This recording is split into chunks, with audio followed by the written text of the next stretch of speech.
خدارا میرے بھائیوں، رمضان سے پہلے پہلے اپنی فیملی کو، اپنے بچوں کو، خصوصاً اپنی بیوی کو یہ 5 نصیحتیں ضرور کرنا۔ یہ میں نہیں بتا رہا، یہ سیدنا علی المرتضیٰ شیر خدا کرم اللہ وجہ الکریم کا فرمان ہے۔ اگر تمہاری بیوی ان 5 گناہوں میں مبتلا رہی، اگر تم نے اپنی بیوی کو 5 نصیحتیں نہ کی تو یاد رکھنا تمہاری بیوی کو ہو سکتا ہے ثواب کی جگہ گناہ ملے، پھر تمہاری بیوی کی کوئی بھی عبادت قبول نہیں ہوگی، تمہارے بچوں کی کوئی بھی عبادت قبول نہیں ہوگی۔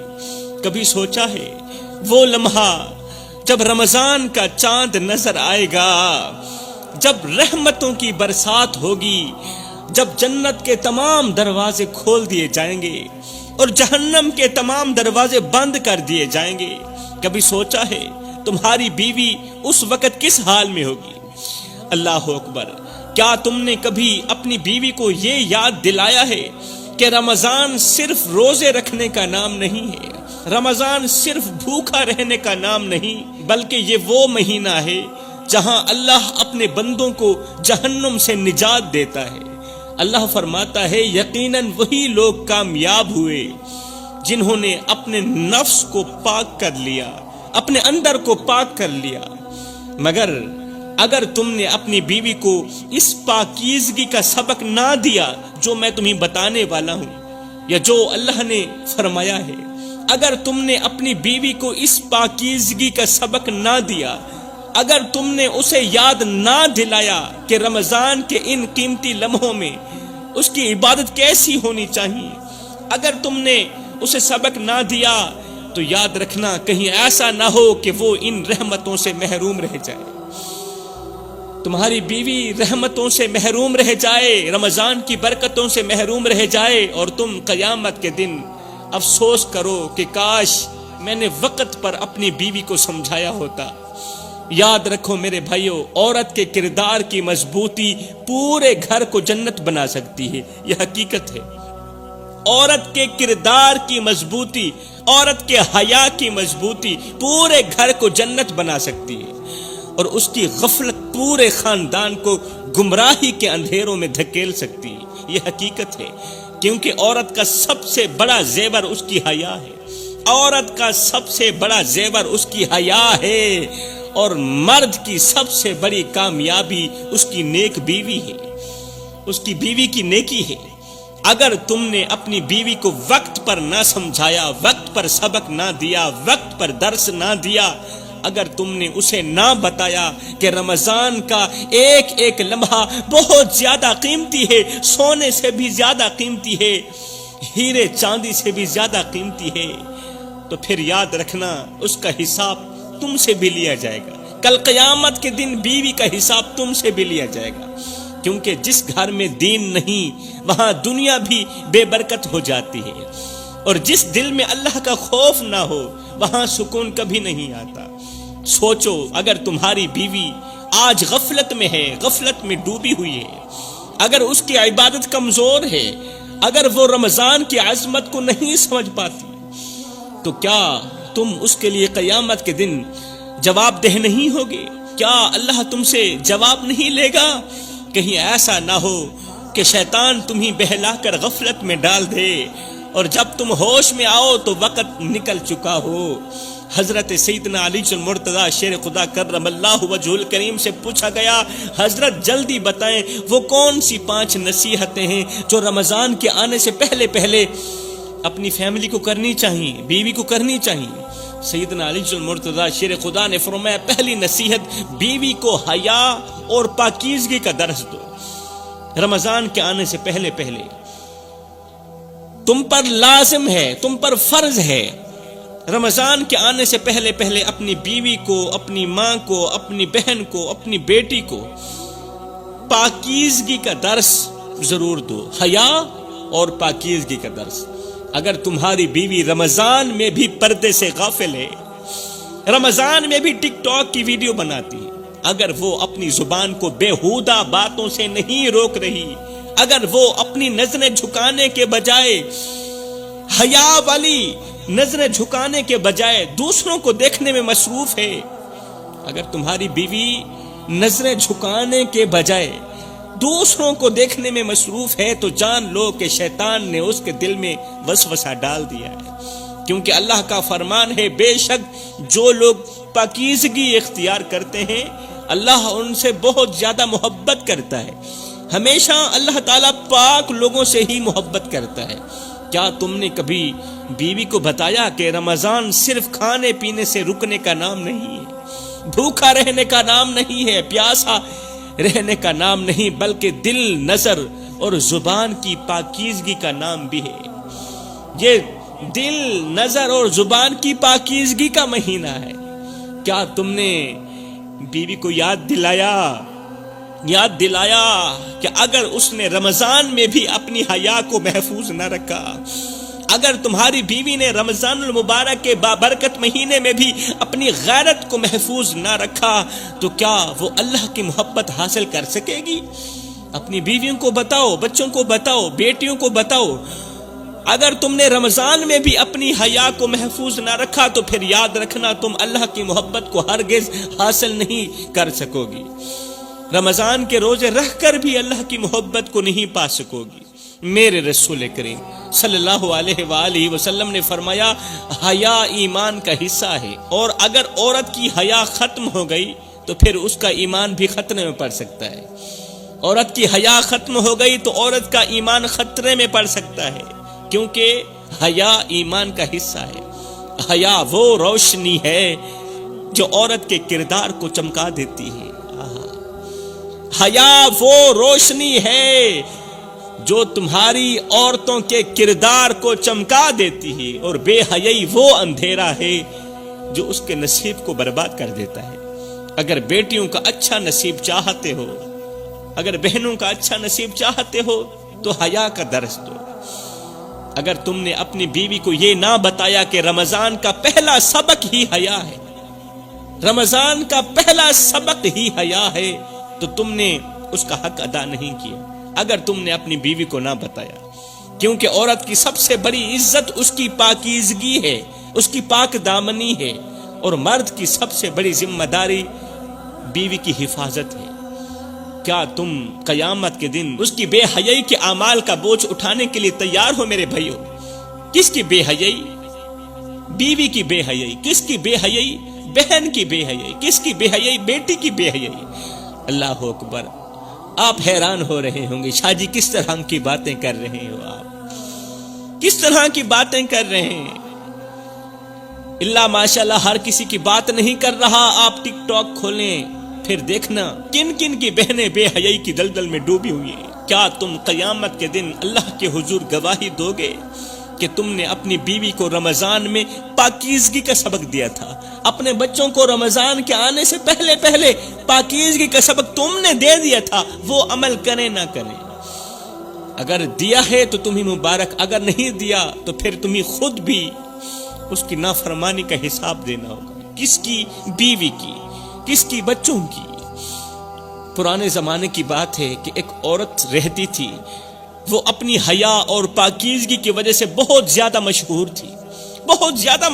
تھی، مگر اس کا امتحان ابھی باقی تھا۔ اس کا شوہر ایک تاجر تھا جو ہر وقت سفر میں رہتا، اور وہ عورت اکیلی اپنے رب کے سائے میں زندگی گزار رہی تھی، آسمان کے نیچے زندگی گزار رہی تھی۔ وہ جب بھی بازار سے گزرتی لوگ اس کی عزت کی قسم کھاتے تھے، اس قدر نیک دل عورت تھی۔ کیونکہ عورت کی عزت اس کی چادر میں نہیں، یاد رکھنا، عورت کی عزت اس کی چادر میں نہیں، اس کی نیت میں ہوتی ہے۔ اور اگر نیت پاک ہو تو دنیا کا کوئی طوفان اسے گرا نہیں سکتا۔ لیکن آزمائش ہمیشہ پاکیزہ دلوں پر آتی ہے، نیک دلوں پر آتی ہے۔ ایک دن ایک ظالم حاکم کی نظر اس عورت پر پڑی، اسلام کی مقدس شہزادی پر پڑی۔ وہ اس کے حسن سے نہیں، اس کی حیات سے متاثر تھا، اس کی غیرت سے متاثر تھا۔ وہ جو ظالم حکمران تھا نا، ظالم حاکم تھا، اس نے اس نیک دل خوبصورت عورت کو دیکھا، دیکھتے ہی فریفتہ ہو بیٹھا۔ اللہ اکبر! کیونکہ وہ جانتا تھا کہ جو چیز دنیا میں کامیاب ہے وہی سب سے زیادہ قیمتی ہے۔ سب سے زیادہ قیمتی چیز ہوتی ہے وہ جو دنیا میں کامیاب ہے۔ اس نے ہر طریقے سے اس عورت کو خریدنے کی کوشش کی، خوبصورت عورت کو ہر طریقے سے خریدنے کی کوشش کی، دولت، طاقت، وعدے، حتیٰ کہ دھمکیاں بھی دی، مگر وہ عورت ایک چٹان کی طرح ایک ہی جگہ پر کھڑی رہی۔ وہ جانتی تھی کہ جو عورت دنیا کے خوف سے جھک جائے وہ اللہ کے ہاں کبھی بلند نہیں ہو سکتی۔ جو عورت دنیا کے ڈر سے جھک جائے نا، وہ کبھی بھی اللہ کے حضور بلند نہیں ہو سکتی۔ اور جو عورت اللہ کے خوف میں جینا سیکھ لے، دنیا اس کے قدموں میں گرنے پر مجبور ہو جاتی ہے۔ اللہ کے خوف میں جینا سیکھو تو صحیح، اللہ تعالیٰ ساری دنیا تمہارے قدموں میں ڈال دے گی۔ یہ سب دیکھ کر ظالم حاکم نے اسے قید کرنے کا حکم دے دیا۔ جب اس عورت نے ٹس سے مس ہی نہ کیا، بار بار انکار کرتی رہی کہ میں تم جیسے ظالم حاکم سے شادی کرنا گوارا نہیں کرتی، یہ سب کچھ سن کر، جان کر، دیکھ کر ظالم حاکم نے اسے قید کرنے کا حکم دے دیا۔ دن مہینوں میں بدلے مگر اس نے اپنی عزت پر آنچ نہ آنے دی۔ قید میں رہنے کی وجہ سے، بند کوٹھی میں رہنے کی وجہ سے عورت کا جسم کمزور ہو گیا، عرصہ گزر گیا، قید میں رہی، چہرہ مرجھا گیا مگر اس کی روح چمکتی رہی، چہرہ سیاہ ہو گیا مگر روح 14ویں رات کے چاند کی طرح چمکتی رہی۔ آخر کار اس کی استقامت نے ظالم کو توڑ کے رکھ ہی دیا۔ نیک دل عورت کی استقامت نے، اس کے صبر نے، اس کی طاقت نے ظالم کو توڑ دیا۔ جب وہ قید سے آزاد ہوئی تو لوگ حیران تھے کہ ایک کمزور عورت نے طاقتور ظالم کو کیسے شکست دی۔ وہ عورت مسکرائی جب قید سے آزاد ہوئی نا، جب جیل سے باہر نکلی تو وہ عورت مسکرا کر کہنے لگی کہ عورت کی سب سے بڑی طاقت اس کا حسن نہیں، اس کی حیا ہوتی ہے۔ عورت کی سب سے بڑی طاقت اس کی خوبصورتی نہیں ہے، اس کی حیا ہوتی ہے۔ اور جس نے اپنی حیا بیچ دی اس کے پاس کچھ بھی باقی نہیں رہا۔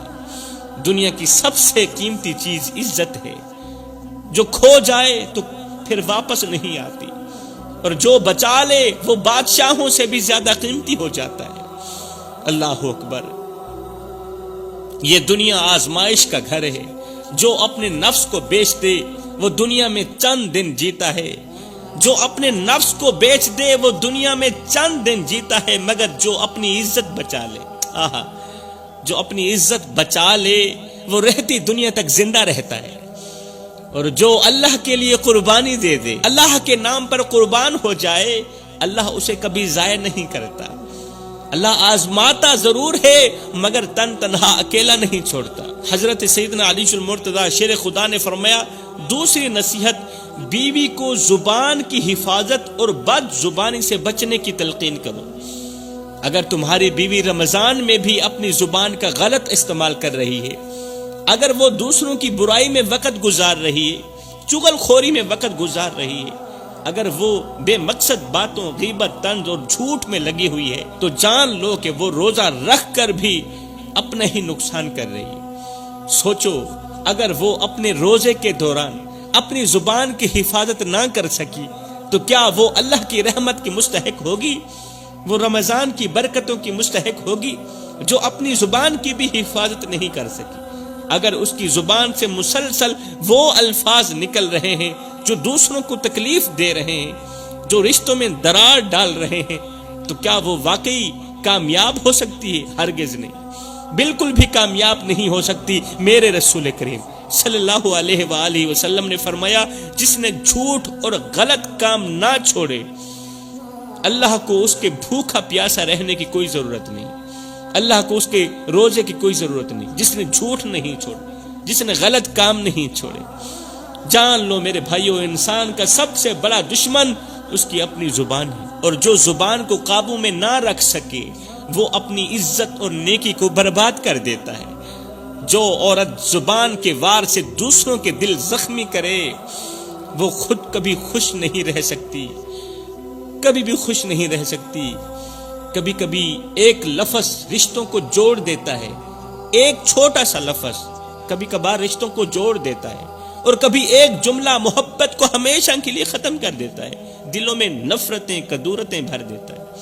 اگر تم نے اپنی بیوی کو یہ نہ سکھایا کہ رمضان میں زبان کا روزہ بھی ضروری ہے، رمضان میں زبان کا روزہ بھی ضروری ہے، اگر تم نے بیوی کو نہ بتایا کہ یہ مہینہ نہ صرف جسم بلکہ دل اور زبان کو بھی پاک کرنے کے لیے آیا ہے، اگر تم نے بیوی کو یہ درس نہ دیا تو یاد رکھنا جس گھر میں عورت کی زبان بے قابو ہو وہاں برکت ہمیشہ کے لیے ختم ہو جاتی ہے، وہاں برکت نہیں رہتی۔ بنی اسرائیل میں ایک عورت رہتی تھی جس کی زبان تیز اور بے قابو تھی، ہر وقت اپنی زبان کو تیز چھری کی طرح چلاتی رہتی تھی۔ وہ اپنی باتوں میں دوسروں کی عزت کا خیال نہیں رکھتی تھی، ہر بات پر طنز کرتی تھی، دوسروں کو کم تر سمجھتی تھی، وہ اپنی زبان سے زخم دینے کو اپنی جیت سمجھتی تھی۔ اس کا شوہر ایک نیک دل انسان تھا جو ہمیشہ صبر سے اس کی سخت باتیں برداشت کرتا رہتا تھا۔ وہ اسے بار بار سمجھاتا کہ زبان کا زخم تلوار کے زخم سے زیادہ گہرا ہوتا ہے، بیوی کو بار بار سمجھاتا تھا کہ یہ جو زبان کا زخم ہے نا یہ تلوار کے زخم سے زیادہ گہرا ہوتا ہے، کیونکہ تلوار کا زخم بھر جاتا ہے مگر زبان کے دیے ہوئے زخم کبھی نہیں بھرتے۔ مگر اس کی عورت کو کبھی اپنی غلطی کا احساس نہ ہوا، وہ سمجھتی تھی کہ الفاظ بس ہوا میں اڑ جاتے ہیں، ان کا کوئی حساب نہیں ہوتا۔ وقت گزرتا گیا میرے بھائیوں، پھر کیا ہوا آگے سنیے۔ اس عورت کا رویہ مزید سخت ہوتا گیا۔ ایک دن ایک معمولی سی بات پر اس نے اپنے شوہر کو ایسے الفاظ بولے جو اس کے دل کو توڑ کر رکھ گئے، چکنا چور کر دیا۔ بیوی کا ستایا ہوا شوہر خاموشی سے گھر سے نکلا، کچھ اس طرح نکلا کہ پھر کبھی واپس نہ آیا۔ دن مہینے سال گزر گئے مگر وہ شخص واپس نہ آیا۔ عورت کا غرور آہستہ آہستہ اب پچھتاوے میں بدلتا گیا۔ اس کی زبان جو کبھی دوسروں کو نیچا دکھانے میں مصروف رہتی تھی اب ہر وقت خاموش رہنے لگی، ہر وقت اب زبان خاموش ہو گئی مگر وقت گزر چکا تھا۔ الفاظ جب زہر بن جائیں تو رشتے مرجھا جاتے ہیں، اور جب ندامت جاگتی ہے تو وقت سو چکا ہوتا ہے۔ سالوں بعد ایک دن وہ عورت قریبی بستی کے کنویں پر گئی جہاں اس نے کسی بوڑھے کو بیٹھے ہوئے دیکھا۔ وہ فقیر نظر اٹھا کر عورت کو دیکھا، نظر اٹھا کر بولا، بیٹی ایک بات تو بتا، دنیا میں سب سے خطرناک چیز کون سی؟ عورت نے جواب دیا، زہر ہے جو انسان کی جان لے لیتا ہے۔ دنیا میں خطرناک چیز زہر ہے جو انسان کی جان لے لیتا ہے۔ بوڑھے نے افسوس سے مسکرا کر کہا، نہیں بیٹی، سب سے بڑا زہر وہ الفاظ ہوتے ہیں جو دلوں کو مار دیتے ہیں، جو زندہ رشتوں کو مردہ بنا دیتے ہیں۔ سب سے خطرناک الفاظ ہوتے ہیں۔ یہ سن کر عورت کے ہاتھ کانپنے لگے، کیونکہ وہ جانتی تھی کہ اس کی زبان کے الفاظوں نے نہ جانے کتنوں کے دل توڑ رکھے ہیں۔ کچھ الفاظ زخم نہیں دیتے بلکہ قبریں کھود دیتے ہیں، اور جب احساس ہوتا ہے تو مرنے والا واپس نہیں آتا، وہ قبر میں جا چکا ہوتا ہے۔ زبان کا زخم وہ آگ ہے میرے بھائیوں جو ساری خوشیوں کو جلا دیتی ہے۔ جب دل راکھ ہو جاتا ہے نا تو پھر پچھتاوے کے آنسو بھی نہیں بجھا سکتے اس آگ کو۔ جو عورت زبان کو قابو میں رکھ لے وہ محبتوں کی ملکہ بن جاتی ہے، اور جو عورت اپنی زبان کو آزاد چھوڑ دے وہ ایک دن سب کچھ کھو بیٹھتی ہے۔ یہ دنیا بدلے میں کچھ دے نہ دے مگر اللہ ہر چیز کا حساب لے گا میرے بھائیوں، اور جو الفاظ دوسروں کو رلا دیتے ہیں وہ ایک دن خود انسان کو رلا دیں گے۔ حضرت سیدنا علی المرتضی شیر خدا نے فرمایا، تیسری نصیحت، بیوی کو فضول خرچی اور بے برکتی سے بچنے کی تلقین کرو۔ فضول خرچی سے اور بے برکتی سے بچنے کی تلقین کرو۔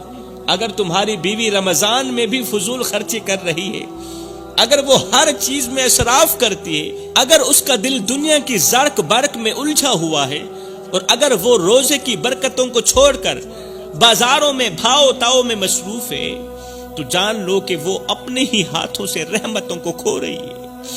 اللہ کا فرمان ہے کہ فضول خرچ کرنے والے شیطان کے بھائی ہیں۔ جان لو وہ عورت کبھی خوش نہیں رہ سکتی جو اپنی خواہشات کی غلام بن بیٹھی ہو، اور وہ گھر کبھی بابرکت نہیں ہو سکتا جہاں رزق کی قدر نہ کی جائے۔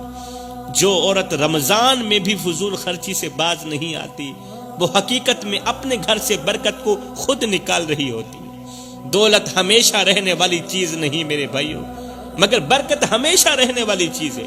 برکت ہمیشہ رہتی ہے، اور برکت صرف ان لوگوں کو ملتی ہے جو اللہ کے دیے ہوئے رزق کی قدر کرتے ہیں. اگر تم نے اپنی بیوی کو یہ نہ سکھایا کہ رمضان قناعت، سادگی اور برکت کا مہینہ ہے، اگر تم نے اسے نہ روکا کہ وہ ہر چیز میں اسراف نہ کرے، تو یاد رکھو جس گھر میں نعمتوں کی قدر نہ ہو وہاں دولت آتی ہے مگر سکون نہیں آتا. دولت آتی ہے مگر سکون نہیں آتا. فرمایا چوتھی نصیحت، بیوی کو عبادت میں سستی اور وقت کے ضیاع سے بچنے کی تلقین کرو. بیوی عبادت میں سستی نہ کرے اور وقت ضائع بھی نہ کرے. اگر تمہاری بیوی رمضان کے مبارک مہینے میں بھی عبادت میں سستی کر رہی ہے، اگر وہ سحری کے بعد سونے میں وقت برباد کر دیتی ہے، خراٹے لینے میں وقت برباد کر دیتی ہے، اگر وہ دن بھر صرف گھر کے کاموں اور دنیاوی باتوں میں لگی رہتی ہے، اور اگر وہ راتوں کو تراویح اور تہجد کے بجائے فضول مشاغل میں گزار دیتی ہے وقت، تو جان لو کہ وہ اپنی قسمت کے بہترین لمحے ضائع کر رہی ہے. وہ اپنی قسمت کے بہترین لمحے موبائلوں کو دے رہی. ایک شخص تھا جو اپنی زندگی کی دوڑ میں آگے بڑھتا جا رہا تھا. وہ ہر چیز حاصل کر چکا تھا، مگر اس کے دل میں ایک بے نام سی بے چینی تھی. دولت، شہرت، عزت، ہر چیز اس کے پاس تھی، مگر ایک چیز کی ہمیشہ کمی محسوس ہوتی تھی. ایک ایسی کمی جس کا اسے خود بھی اندازہ نہیں تھا. وہ زندگی کے مزے لوٹتا جا رہا تھا، مگر اندر ہی اندر کسی انجانی کیفیت کا شکار تھا. ایک دن وہ اپنے دفتر میں بیٹھا ہوا تھا کہ اچانک اسے شدید سینے میں درد محسوس ہوا. دفتر میں بیٹھا ہے، اچانک سینے میں درد محسوس ہوا. وہ کرسی سے اٹھنے کی کوشش کرنے لگا. جلدی اٹھوں، کوئی گولی ٹکی کھاؤں، مگر جسم نے اس کا ساتھ چھوڑ دیا. چند لمحوں میں ہی ہر چیز دھندلی ہونے لگی. یہ شخص بے ہوش ہو گیا. تھوڑی دیر بعد جب اسے ہوش آیا تو یہ شخص ہسپتال میں پڑا تھا. خود کو ہسپتال میں پایا. ڈاکٹر نے اس کی طرف دیکھا اور کہا تمہیں دل کا شدید دورہ پڑا ہے، اور اگر کچھ دیر اور ہو جاتی تو شاید تم ہمیشہ کے لیے ختم ہو جاتے. یہ شخص حیرت اور خوف میں ڈوب گیا. وہ زندگی بھر دنیا کے پیچھے بھاگتا رہا، مگر آج جب زندگی خود اس کا ساتھ چھوڑنے کے قریب تھی تو اسے احساس ہوا کہ وہ کتنا خالی تھا. اس کے ہاتھ خالی تھے. اس کی آنکھوں سے آنسو بہنے لگے. وہ سوچنے لگا کہ اگر آج میں مر جاتا تو کیا لے کر جاتا. اچانک میں مر بھی جاتا تو ساتھ کیا لے کر جاتا. کیا میرے پاس کوئی ایسا عمل تھا جسے میں اللہ کے سامنے پیش کرتا اور وہ عمل میری بخشش کا ذریعہ بن جاتا. اسی لمحے نرس کمرے میں داخل ہوئی نا. اس نے پوچھا کیا تمہیں کچھ چاہیے؟ تو وہ بوجھل آواز میں بولا، درد بھری آواز میں بولا، ہاں مجھے کچھ چاہیے. نرس نے کہا کیا چیز چاہیے؟ کہا میں نماز پڑھنا چاہتا ہوں، مصلی لے کر آ. اس شخص کو حیرت سے دیکھا جسے وہ یقین نہ کر پا رہی ہو کہ ایک شخص جو پوری زندگی نماز سے دور رہا، روزے سے دور رہا، رمضان سے دور رہا، آج دوسری بار زندگی ملنے کے بعد فوراً وہ مصلی مانگ رہا ہے.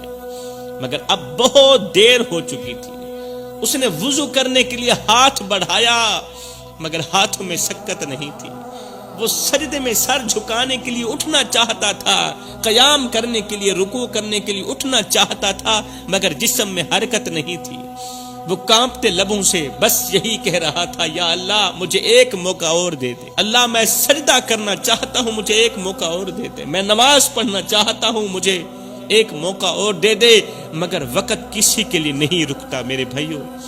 آنکھوں کے سامنے اندھیرا چھانے لگا، سانسیں بھاری ہونے لگی اور زندگی کی ریت ہاتھ سے پھسل گئی اور وہ بے بسی سے دیکھتا رہ گیا. مگر اب واپسی کا کوئی راستہ نہیں تھا. زندگی نے مہلت دی، ٹائم دیا، مگر اس نے نماز کو وقت نہ دیا. آج وقت نے موقع چھین لیا، وقت نے سب کچھ چھین لیا. آج وہ نماز کے لیے ترس رہا ہے، دنیا نے ہر کامیابی دے دی مگر آخرت کے لیے کچھ نہ چھوڑا۔ آج دنیا بھی ہاتھ سے جا رہی ہے اور آخرت بھی خالی ہے۔ دنیا بھی ہاتھ سے جا رہی ہے اور آخرت کے لیے بھی کچھ اکٹھا نہیں کیا۔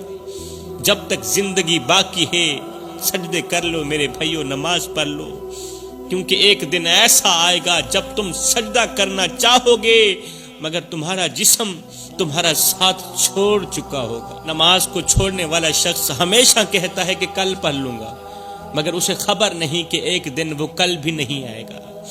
حضرت سیدنا علی المرتضیٰ شیر خدا فرماتے ہیں، پانچویں نصیحت، بیوی کو دل کی پاکیزگی اور دوسروں کے حق میں خیر خواہی کی تلقین کرو۔ اگر تمہاری بیوی رمضان میں بھی دوسروں کے لیے حسد، بغض اور کینہ دل میں رکھے ہوئے ہے، اگر وہ دوسروں کی خوشیوں کو دیکھ کر جلن محسوس کرتی ہے، اگر وہ اپنے دل میں نفرتیں پالتی ہے اور دوسروں کو معاف نہیں کرتی، تو جان لو وہ روزہ رکھ کر بھی صرف بھوکی پیاسی رہ رہی ہے مگر روزے کا ثواب نہیں ملے گا۔ میں دعا کرتا ہوں اللہ تعالی ہمیں رمضان کا ادب و احترام کرنے کی توفیق عطا فرمائے۔ آمین ثم آمین، وما علینا الا البلاغ المبین۔